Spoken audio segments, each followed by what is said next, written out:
ரீசெண்டாக ஃபிலிக்ஸ் அவர்கள் ஒரு இன்டர்வியூ கொடுத்துருப்பாரு. அதில் பாண்டியில் நடந்த கூட்டத்தில் பிஜேபியை பற்றி விஜய் எந்த ஒரு எதிர்ப்பும் தெரிவிக்கலை.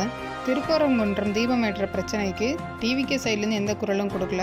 புஷி ஆனந்த் அண்ட் போலீஸ்க்கு நடந்த பிரச்சனை. அப்புறம் இந்த எலெக்ஷன் விஜய் வெர்சஸ் உதயநிதியாக இருக்குமா?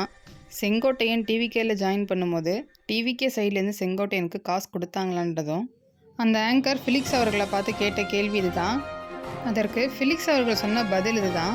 பாண்டிச்சேரி பிஜேபியோட சப்போர்ட்டில் தான் இருக்குது. அப்படி இருந்தாலுமே ஒன்றிய அரசு வஞ்சிக்கிறதுன்னு விஜய் அவர்கள் சொல்லியிருப்பாங்க.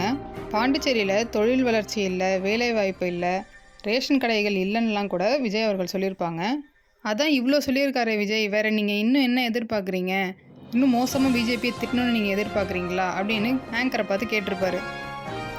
இன்னொரு சைடில் சவுக்கு சங்கர் அவங்க பாண்டிச்சேரியில் ரேஷன் கடையே இல்லையா, இதெல்லாம் புஷி ஆனந்த் கிட்ட கேட்டிருந்தாலே அவரே சொல்லியிருப்பார். இந்த அளவு கூட பேசிக் ரிசர்ச் பண்ணாமல் எப்படி அவங்க பேசுகிறாங்க அப்படின்ற மாதிரிலாம் பேசியிருப்பாங்க.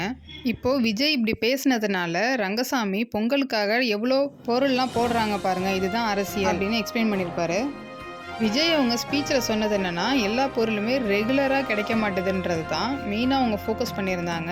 எல்லா பொருளும் ரெகுலராக எல்லா மக்களுக்கும் கிடைக்கணும் பாண்டிச்சேரியில், அதுதான் பெரிய இஷ்யூவாக இருக்குன்றதை அவங்க சொல்லியிருப்பாங்க. பட் இங்கே எல்லாருமே என்ன பேசிகிட்டு இருக்காங்கன்னா, ரேஷன் கடைங்களே இல்லை அப்படின்னு சொல்லிட்டு மட்டும்தான் பேசிகிட்டு இருக்காங்க.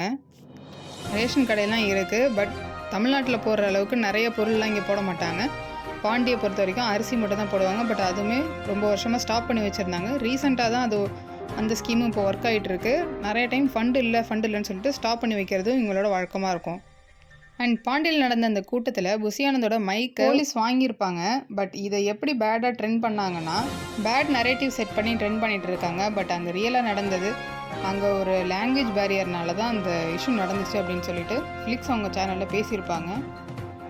செங்கோட்டையன் அவர்களுக்கு காசு கொடுத்து தான் டிவிகேல ஜாயின் பண்ணாங்களா அப்படின்ற அந்த கொஸ்டினுக்கு அதெல்லாம் கிடையாது.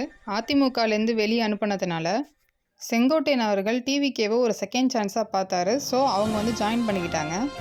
இதில் எங்கேயுமே பண பரிமாற்றம் நடக்கவே இல்லை அப்படிங்கிறதையும் ஃபிலிக்ஸ் அவர்கள் உறுதிப்படுத்தினாங்க. இந்த எலெக்ஷன் விஜய் வெர்சஸ் உதயநிதியாக இருக்குமா அப்படின்னு கேட்டதுக்கு பிரச்சாரம் ஃபுல்லாகவே உதயநிதி தான் பண்ணிகிட்ருக்காரு.